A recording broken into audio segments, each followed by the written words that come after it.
구약성경 예레미야서 7장 1절부터 7절까지 말씀 제가 봉독하겠습니다. 여호와께로부터 예레미야에게 말씀이 임하니라. 이르시되 너는 여호와의 집 문에 서서 이 말을 선포하여 이르기를 여호와께 예배하러 이 문으로 들어가는 유다 사람들아, 여호와의 말씀을 들으라. 만군의 여호와 이스라엘의 하나님께서 이와 같이 말씀하시되 너희 길과 행위를 바르게 하라. 그리하면 내가 너희로 이곳에 살게 하리라. 너희는 이것이 여호와의 성전이라, 여호와의 성전이라, 여호와의 성전이라 하는 거짓말을 믿지 말라.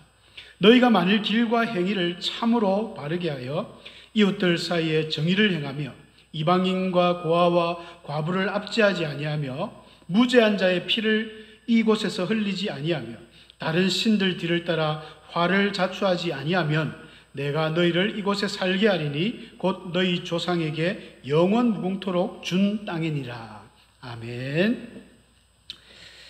할렐루야. 반갑습니다. 태풍이 올라오고 있다는데 우리 성도님들 잘 대비하시는 줄로 믿습니다. 교회도 정문이 굳게 이렇게 단도리를 잘 하셔가지고 우리 목사님이 측면으로 들어오셨죠. 오늘 새벽이 고비라고 하는데 무사히 아무쪼록 큰 어려움 없이 넘어가기를 기도합니다. 비 오는 수요일 날 교회 오시는 분들이 교회마다 믿음이 제일 좋다는데 태풍이 오는 비 오는 날 밤에 오신 성도님들은 믿음이 더 좋으실 것 같아요. 저는 오늘 몇 분이나 오실까 속으로 좀 염려를 했는데 의외로 많이 오셨네요. 믿음들이 너무 좋으세요. 보니까 하나님께서 아주 기뻐하시는 줄로 믿습니다. 예레미야서 성경을 지금 쭉 보고 있지 않습니까? 예레미야서를 보면은 예레미야가 참 많이 우는 내용들이 많이 나와요. 그런데 한 40년을 말씀을 전하면서 이게 예레미야가 우는데 이게 나중에는 예레미야가 우는지 하나님이 우는지 우리가 잘 모릅니다. 착각을 하도록. 왜냐하면 예레미야는 소명을 받을 때부터 너는 무조건 내가 하는 말 다 이렇게 전하라는 사명을 받았기 때문에 예레미야가 항상 이 말씀을 전할 때마다 여호와의 말씀이니라, 여호와가 말씀하시니 여호와의 말씀이니라 막 그래요. 오늘도 1절에 여호와의 말씀이 임하니라 계속 이런 말들이 등장하지 않습니까? 성경학자들은 그렇게 이야기합니다. 구약 성경에 여호와의 말씀이니라 이런 말씀의 구절들이 전체 376번이 나온대요. 근데 그 376번 주로 예언서에 나오는 이 말들 중에 예레미야에서만 등장하는 이 여호와의 말씀이 167번 나옵니다. 거의 절반 이상이 나오죠. 그 다음에 에스겔이 84번, 이사야가 한 20 몇 번씩, 그 다음에 아모스, 스가랴 이렇게 조금씩 나눠져가 있는데 거의 예레미야서에 집중해가 있어요. 그러니까 이게 예레미야의 말인지 하나님의 말인지 헷갈릴 정도로. 쉽게 이야기하면 예레미야의 모든 예언은 곧 하나님의 말씀이다. 이게 우리가 그대로 받아지는 거예요. 특히 말씀이라는 이 히브리어 원어 중에 좀 독특한 표현이 예레미야에서 나오는데 보통 우리가 일반적으로 하나님이 말하다, 말했다 서로 이런 말들은 이 따바르라는 그런 히브리 원어가 있는데 그런 말 말고 본문에 자주 등장하는 하나님 말씀할 때는 네움이라는 그런 말을 씁니다. 네움이라는 것은 하나님의 어떤 신적인 계시, 언약의 말씀, 분명히 하나님께서 말씀하셨다 이야기할 때 그런 네움이라는 단어를 쓰는데 오늘 여러분 공동체 성경할 때도 보셨겠지만 23장 31절에 보면 이런 말씀이 나옵니다. 하나님의 말씀이니라. 보라, 그들이 혀를 놀려, 이 그들이라는 건 거짓 선지자들이거든요. 그들이 혀를 놀려 여호와가 말씀하셨다 하는 선지자들을 내가 치리라. 무슨 말씀이냐면 하나님께서 이 수많은 거짓 예언자들이 여호와가 말씀하셨다, 여호와가 내용, 여호와가 분명히 여호와가 말씀하셨다고 거짓말을 하는 거예요. 하나님이 내가 그들 가만 안 놔두겠다, 그들을 치겠다 하는 말이거든요. 여호와의 말씀이 이 예레미야가 사역할 당시에는 많이 없었습니다. 선지자들이 몇 명 없었고 전부 거짓 예언들을 하는 이런 거짓 사역자들이 많으니까 예레미야가 자기가 소명받을 것도 사명도 하나님의 말씀을 전하는 거였지 않습니까? 여호와의 말씀만 전했습니다. 여러분, 이 시대에는 우리가 말씀의 홍수라고 이야기합니다. 말씀이 너무 많아요. 여러분, 유튜브만 틀어도 기라성 같은 그런 큰 교회 유명하신 목사님들 설교가 24시간 흘러나옵니다. 오죽했으면 성경을 요새는 핸드폰에 넣어 다녀요. 여러분, 이거 한 10년, 20년 전에는 감히 상상도 못했던 일입니다. 성경 서점에 가면 각 번역된 성경들이 수십 가지입니다. 우리가 조금만 마음만 가지면 하나님의 말씀을 이해하는데, 성경을 공부하는데 너무 좋은 시대에 우리가 살고 있습니다. 그럼에도 불구하고 하나님의 진정한 이 말씀, 여호와의 말씀, 네옴이라는 이 말씀이 없는 거예요. 그래서 아모스 8장 11절 12절에 보면 그런 말씀을 하지 않습니까? 주 여호와의 말씀이니라. 보라, 날이 이를지라 내가 기근을 땅에 보내리니 양식이 없어서 주림이 아니고 물이 없어서 가람이 아니라 오직 여호와의 말씀을 듣지 못한 기갈이라. 사람이 이 바다에서 저 바다까지 말씀을, 북에서 동쪽까지 비틀거리며 여호와의 말씀을 구하려고 돌아다녀도 얻지 못하리니 그날에 아름다운 처녀와 젊은 남자가 다 갈아여 쓰러지리라. 여러분, 이 시대가 바로 그런 시대입니다. 말씀의 홍수 가운데 살지만 진정한 하나님의 말씀이 없는 거예요. 교회마다 어쩌면 이제 이 교회 부흥주의, 성도들 한 사람 한 사람이 돈으로 보이는 거죠. 성도님들이 많이 와야 교회가 결국은 부흥하고, 또 그러되면 헌금이 많아지고 교회가 모든 걸 많이 할 수 있고, 긍정적인 면도 있지만 굉장히 부정적인 면도 많이 내포되어 있습니다. 그래서 그것만 보고 막 달려가는 거죠. 10,000명 이상 교회가 하나 들었으면 그 주위에 20명 밑에 개척교회는요, 몇 개가 문을 닫는다들 엄청난 문을 닫습니다. 20개인가 문을 닫는 그런 데이터가 있거든요. 진정한 이 시대에 하나님의 말씀이 필요합니다. 그런데 이런 하나님의 말씀이 없다 보니까 오늘 본문을 읽었지만 이 당시 그 예루살렘 멸망하기 이전에 유다 사람들은요, 정말 윗선과 가식으로 가득했던 그런 사람들입니다. 하나님의 성전에 에레미야가 갔습니다. 하나님께서 보내셨죠. 그 성전 입구에서 너는 이렇게 외쳐라 하면서 오늘 읽었던 본문 가운데에 너희 길과 행위를 바르게 하라. 그리하면 내가 너희로 이곳에 살게 하리라 하면서 이야기를 했어요. 그런데 많은 사람들이 성전으로 들어가면서, 넘겨주셔도 됩니다. 들어가면서 하는 이야기가 오늘 4절 읽었던 4절인데 여호와의 성전이라, 여호와의 성전이라, 여호와의 성전이라 막 3번씩이나 이야기하면서 막 이야기하는 내용이 나와요. 그러나 그렇게 이야기하죠. 너희는 이것이 여호와의 성전이라서 여호와의 성전이라, 여호와의 성전이라 하는 거짓말을 믿지 마라, 이렇게 이야기합니다.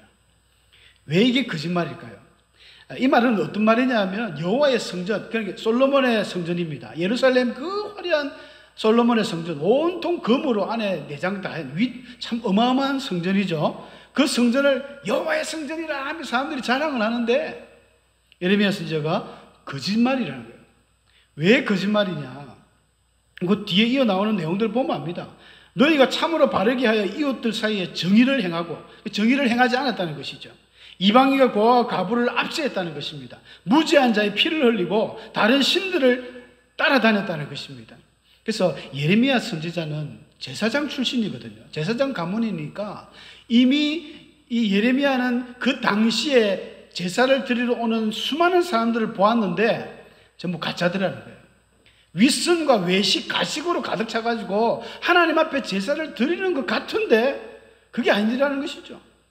그냥 하나님 앞에 뭐 형식적으로 제사는 드리고 돌아서서는 뭐 우상을 섬기고, 그리고 행동이 안 따르는 거예요. 행동이 막 사람들 이웃에게 정의를 세워야 되는데 불의한 행동을 하고, 객과 고아와 가부를 하나님께서 그들을 압제하지 말고 잘 대우해 주라 했는데 그들을 괴롭히고, 그러니까 완전히 가식된 이런 윗선의 행동들을 예레미야는 늘 지켜보고 그것을 알았습니다. 그게 너희들 거짓말이라는 거예요. 성전이 아무리 화려하고 아무리 멋져도 그 자랑할 게 없다는 것입니다. 참된 어떤 믿음이 아니고 그 눈에 보이는 외형적인 교회, 눈에 보이는 화려한 성전이 하나님 기뻐하시겠습니까? 아무리 화려해도 그 가운데 하나님이 계시지 않는 그런 화려한 성전은 아무 의미가 없습니다. 초가상관이랄지라도 그 가운데 하나님이 계시는 그 교회는 진짜 교회고 하나님이 기뻐하는 교회가 되는 것입니다. 그래서 유대인들은 자신의 여호와의 성전을 자랑하면서 온갖 추잡한 일들을 교회 내에서 했거든요. 혹시 우리 성도님들 가운데도 그런 분 안 계십니까? 교회 올 때는 정말 교회에서는 믿음이 좋은 것 같고 잘하는 것 같은데 바깥에서는 유다인들하고 똑같은 거예요. 하나님 결코 죄 없다 하지 않습니다. 오늘날 그리스도인과 우리 처음 복음 들을 때 우리 초창기, 뭐 지금으로부터 멀지 않습니다. 한 4, 50년 전에 우리 성도님들만 보더라도 우리 부모님 세대의 신앙이 지금하고 틀리지 않습니까? 그때는 정말 경건했고, 정말 예배를 사모했고, 하나님의 말씀을 소중하게 생각했고, 기도했고, 정말 열정적으로 복음을 전도했습니다. 오늘날에는 그런 모습들이 많이 퇴색했습니다. 뭐 물론 잘하는 교회들도 있긴 있죠. 몇 군데 있지만 평균적으로 우리 성도님들이 이제 많이 나태해지고 세상과 타협을 많이 하다 보니까 보석 같은 그런 귀한 믿음이 드러나지 않는다는 것입니다. 우리도 마찬가지죠. 처음 우리가 하나님을 만나가 뜨거울 때, 첫 신앙, 하나님과 첫사랑을 가지고 있을 때의 그 모습과 지금 우리가 신앙생활을 자꾸 하면서 나태해지고 막 게을러지는 이런 모습 비교해보면 아시잖아요. 과연 하나님은 어떤 상태에 있는 성도들을 사랑하고 그들과 함께 하시겠습니까? 정말 우리는 걱정이에요. 많은 사람들이 오늘날에는 세상과 타협하다 보니까 많은 뭐 장로님, 권사님, 집사님, 자제들도 고3이 되면 교회를 안 보냅니다. 서울의 쟁쟁한 교회들도 보면 고3들이 교회를 안 가요. 왜? 시험 준비해야 되니까. 학력고사 앞에, 요즘 수능고사 앞에 신앙을 팔아먹는 거예요. 무릎을 꿇어버리는 거죠. 얼마 전에 우리나라가 전국의 교회들이 코로나 앞에 무릎 꿇었지 않습니까? 쉽게 이야기하면 감기, 독감 앞에 우리 믿음을 저버린 거예요. 6.25 우리 그 전쟁과 우리 일제시대 때 그 모진 핍박 가운데서도 목숨 내놓고 우리가 신앙생활 했던 우리 믿음의 선배들의 모습은 없습니다. 조금만 이렇게 걸림돌 오면 그냥 무릎 꿇어버려요. 요즘 청소년들 핸드폰에 무릎 꿇어버립니다. 핸드폰을 택할래? 예배를 택할래? 핸드폰 하겠습니다. 핸드폰은 이게 마력이 있어요. 저도 마무리 이야기해도 그게 아이들이 잘 안 듣는데 하다 보면 시간이 벌써 3시네. 새벽 3시. 3시네. 아이고 그만해야지 하면서 하는 거 보면 벌써 5시라. 날 세쁩니다. 교회 오면 맨날 잡을 줘야지. 주일날 교회에는 왜 그렇게 자는지. 밤에 분명히 폰을 했다는 겁니다. 핸드폰하고 믿음하고 바꿔치기 해버리는 거예요. 어른들도 마찬가지지 않습니까? 온갖 세상의 많은 문화들 너무 놀기 좋습니다. 들로산으로 노는 거하고 믿음을 바꿔버리고 술과 도박 온갖 이런 유흥문화에 바꿔버립니다. 성경은 뭐라고 이야기하고 있습니까? 요한일서 2장 15절에 보니까 이 세상이나 세상에 있는 것들을 사랑하지 마라. 누구든지 세상을 사랑하면 아버지의 사랑이 그 안에 있지 않다. 왜냐하면 세상에 있는 모든 것이 육신의 정욕과 안목의 정욕과 이생의 자랑인데 이 모든 것들이 아버지를 쫓아온 것이 아니고 세상으로부터 왔다는 거예요. 여러분 세상이라는 것은 제가 퀘스천마크를 했는데 무엇입니까? 결국 공중의 권세 잡은 자, 세상을 지배하는 악한 영들의 모든 것들입니다. 각 시대를 따라서 바꾸어 가지고 성도들을 미혹할 뿐이지 그 실체는 본체는 그 모든 것 뒤에 휴대폰, 술, 오늘날 화려한 문화, 놀이동산 많은 것들 그 뒤에는 마귀가 또아리를 틀고 있는 거예요. 뱀이 또아리를 틀고 있습니다. 우리 성도들의 신앙을 잡아먹으려고. 그런데 우리는 넘어져 버리는 거죠. 그러나 교회 올 때는 표를 안 냅니다. 너무나 거룩한 모습으로 가식적으로 앉아 있는 것이죠. 하나님이 토해내고 싶은, 우리 예수님이 하나님이 제일 싫어하는 게 외식이지 않습니까? 이 회칠한 무덤들이야. 이스라엘 무덤이 하얗게 횟가루를 칠한다고 합니다. 돌로 만드니까.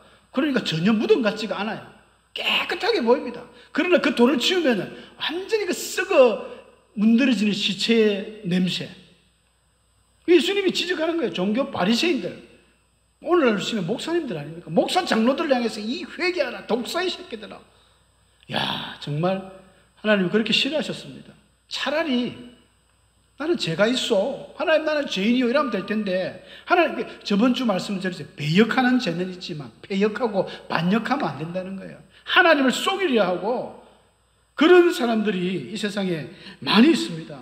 바울은 정말 자기는 예수님 잡으려고 자기가 세상에 자랑할 만한 그 많이 있지만 다 배설물로 여기고 나는 예수 그리스도 안에 발견되는 그 지식이 세상에서 제일 고상한 지식이다 하면서 주님께 잡히려고 했잖아요.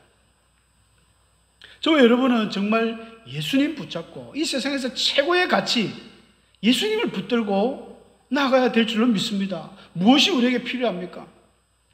우리는 하나님 많은 것들을 요구하고 하나님 앞에 진짜 거머리 딸들처럼 잠옷에 다고 하면서 하나님께 무조건 달라고만 할 것이 아니라 좀 드리세요. 하나님께 이제 우리의 믿음을 드리고 봉사를 드리고 원신을 드리고 무조건 달라는 이런 것보다는 예수 그리스도 주님 한 분으로 만족할 수 있는, 예수님으로 만족하여서 우리의 전 인생을 드릴 수 있는 그런 축복된 하나님의 사람들 되시기를 축복합니다. 두 번째로 거짓과 길과 행위를 바르게 하라. 오늘 설교 제목이었죠.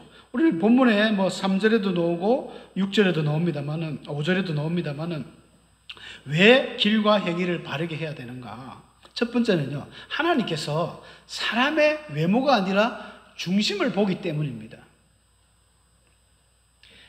사무엘상 16장 7절 아주 대표적인 말씀이죠. 하나님께서 사울 왕이 하도 하나님을 무시하고 하나님의 말씀도 안 듣고 점점 타락하니까 내가 새로운 왕을 하나 준비했다, 예비했다, 예선하였다. 그 다윗을 생각하고 아버지 그 이새의 집으로 가서 그를 기름을 부어라 라는 사무엘이 이제 하나님의 특명을 받고 이새의 집으로 갔습니다. 베들레헴 이새의 집으로 가가지고 이제 다윗의 아들들이 8명인데 쭉 나오는 거예요. 그 장형 첫 번째 맏형이 엘리압인데 엘리압이 들어오는 걸 보고 사무엘이 너무 놀랐습니다. 야, 바로 이 사람이 여호와께서 예비한 분이구나 라고 자기는 생각했어요.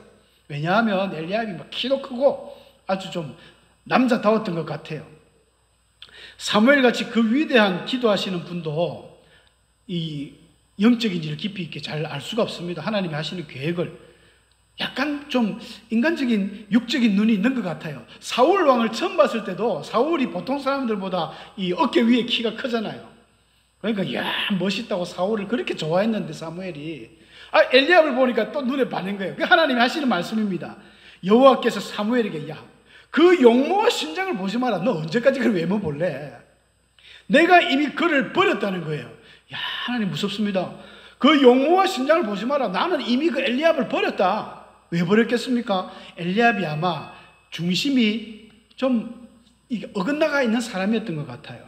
실제적으로 전쟁터에서도 골리앗과 싸울 때 이 다윗이 아버지 심부름으로 도시락 들고 갔을 때 이 엘리압이 다윗을 굉장히 무시하고 막 상처를 주지 않습니까? 네가 전쟁터에 온 것은 아버지 심부름이 아니라 전쟁 구경하러 왔지 않느냐 하면서 아주 무시하고 그렇게 하는 모습을 볼 수 있어요. 그러면서 하나님이 나의 보는 것은 사람과 같지 아니하니 사람은 외모를 보지만 나 여호와는 중심을 보느니라. 여러분 하나님께서 사람의 중심을 보기 때문에 저와 여러분이 이 자리에 있는 줄로 믿습니다. 만약에 하나님이 외모를 보는 사람 같았으면 하나님이라면 이 자리에는 어떻겠습니까? 상상을 할 수 없습니다. 진짜 쟁쟁하신 분들, 시장님, 군수님, 면장부터 해가지고 회사 사장님, 교수님 이런 분들이 막 진짜 쟁쟁한 분들이 나와 있을 거예요. 돈도 많으신 분들이 와가지고 목사님에게 막 잘 보여가지고 이제 장로 자리 받으려고 한 자리 얻으려고 이래 하지 않겠습니까? 우리는 근처에 오지도 못합니다. 근데 하나님이 다행히 사람의 중심을 보시기 때문에 아무리 권력이 없고 명예가 없고 건강이 약하더라도 하나님을 사랑하는 그 중심을 하나님 보시니까 그런 사람 하나님이 장로로 세우는 거예요. 권사로 세우고 집사로 세웁니다. 얼마나 우리는 감사해야 될지 몰라요. 여호와께서 외모를 보지 않는다. 하나님이 나의 마음을 아신다. 그러니까 마음으로 범죄하는 게 더 위험하죠. 외식하는 거 얼마나 위험합니까? 하나님 딱 중심을 보시기 때문에. 그렇기 때문에 우리는 길과 행위를 바르게 해야 됩니다. 길과 행위를 바르게 한다는 것은 어떤 의미입니까? 내가 어떤 길을 가야 될지, 내가 무엇을 해야 될지, 행위는 무엇을 해야 될지 아닙니까? Where와 how입니다. 내가 어떻게 살아야 될까?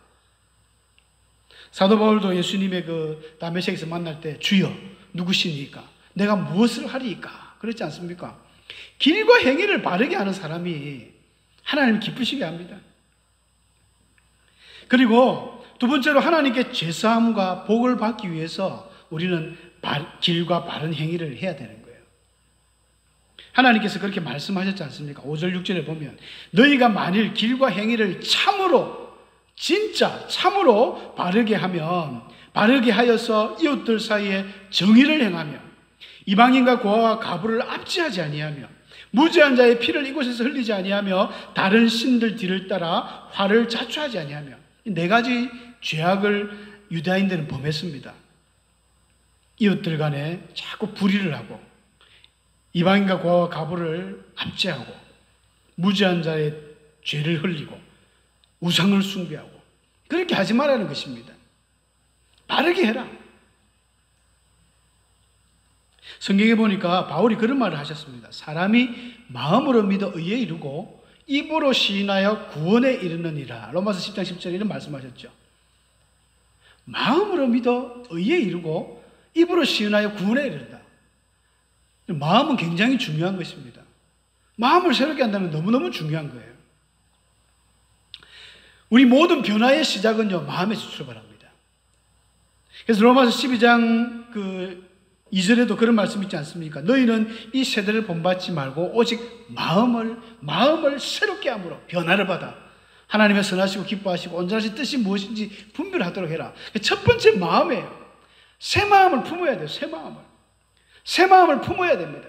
에스겔서에도 이런 말씀이 많이 나와요. 우리 학생의 주보 맨 위에 올려놓은 구절인데요. 너희는 범한 모든 죄악을 버리고 마음과 영을 새롭게 할지어다. 새 영을 너희 속에 두고 새 마음을 너희에게 주어서 너희 육신에서 굳은 마음을 제거하고 부드러운 마음을 줄 것이다. 하고자 하는 자에게는요, 하나님이 새로운 마음과 새 영을 주십니다. 새 마음이 딱 되면 출발은 새 마음이고 끝은 행동입니다. 마음만 먹어서 되는 게 아니에요. 마음으로 믿어 의에 이르지만은 입으로 시인하는 데까지 나아가야 되죠. 더 나아가서 행동으로 하나님 앞에 옮겨야 됩니다. 길과 행위를 바르게 해야 됩니다. 100번 마음으로 그래 맞다 이제 아멘 이제 잘해야지 해놓고는 도루묵이 돼버리면 정말 그 사람은 젖을 먹는 신앙인보다 더 낮은 신앙인이죠. 우리는 믿음이 있지 않습니까? 여러분 구원의 확신도 있고 교회생활 오래 하셨지 않습니까? 예레미야서를 통해서 하나님이 던져주시는 진짜 소중한 메시지입니다. 마음을 돌이키고 그 다음에 삶을 길과 행위를 바르게 할 때에 하나님께서는 우리에게 어마어마한 복을 주십니다. 물론 죄를 사하주시는 것이죠. 내가 너희를 이곳에 살게 한다. 곧 너희 조상부터 영원 무궁토록 준 땅, 아브라함 때부터 약속의 땅이지 않습니까? 너희 자손이 바다 모래처럼 별같이 많게 하겠다고 약속해 주셨던 이 가나안 땅, 젖과 꿀이 흐르는 땅, 그 가나안 땅에서 자자손손 진짜 천대 만대까지 너희가 복을 받을 이 땅에서 살게 해주겠다. 이 말은요, 용서해 주겠다는 것입니다. 아무리 억만 제약 가운데 있어도 너희가 마음을 새롭게 하고 돌이키면 길과 행위를 바르게 하면 다 덮어주겠다. 살게 해주겠다. 근데 유다인들은 콧방귀를 꼈지 않습니까? 하나님 앞에 웃기고 있는데 그 뒤에 여러분 7절 집에 가서 읽어보시면요, 온갖 성전에서 추한 일들을 어마어마하게 합니다. 막 도둑질하고 거짓말, 살인, 간음, 그 우상을 섬기고 가증한 일을 하고, 이게 그 당시의 모습이었거든요. 혹시 우리의 모습은 아닌지 모르겠습니다. 교회만 온다고 몸만 이렇게 교회에 떨 앉아 있으면 안 됩니다. 하나님 앞에 진정의 어떤 감사의 예배의 감격, 찬양, 기도 이런 것들이 살아날 때에 하나님이 그런 사람들 한 사람만 찾아도, 이런 사람 의인 한 사람, 아까 예레미야서 5장 1절에도 그랬지 않습니까? 의와 진리를 행하는, 예루살렘 거리에 의와 진리를 행하는 딱 한 사람만 있어도 내가 이 성을 사하겠다. 하나님이 그런 사람 찾고 있는 거예요. 그런 의인 한 사람만 딱 나오면 하나님이 그 사람과 함께 일하겠다. 하나님은 하실 수 있거든요. 충분히 하실 수 있습니다. 사랑하는 성도 여러분, 오늘 이 밤에 우리는 마음을 새롭게 하면 좋겠습니다. 마음을 새롭게 하고 거기서 그치지 아니하고 하나님께 이제 믿음으로 나아가야 됩니다. 담대한 마음으로 하나님 앞에, 하나님 저 나가겠습니다. 삐뚤어진 길 이제 바로 가겠습니다. 잘못된 행동들 이제 다 고치고 바른 행위로 하나님 앞에 나아가겠습니다. 그렇게 우리가 하나님 앞에 나아간다면요, 하나님은 숫자에 연연하시는 분이 아니라 딱 한 사람이라도 그런 인물이 나오면 주의 놀라운 일들을 이루어 가십니다. 복에 복을 더 주신다는 겁니다. 그 복 받는 그런 우리가 모든 믿음의 우리 성도님들 그 주인공이 오늘 여러분들 되시기를 축복합니다. 함께 우리 기도하시겠습니다.